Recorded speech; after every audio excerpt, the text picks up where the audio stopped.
Hello, in this video we're gonna check if there's a dual SIM slot on ZTE Axon 20.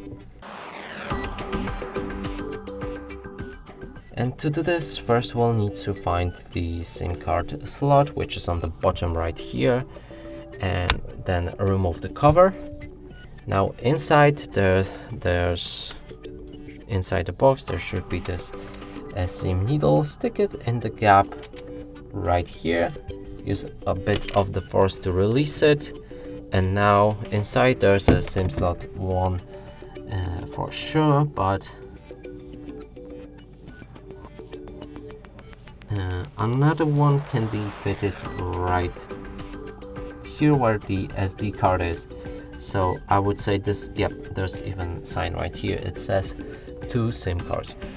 So this phone does support a dual SIM slot. And that's it for this video. Hope you like it. Please consider subscribing to our channel, leave a like and a comment below.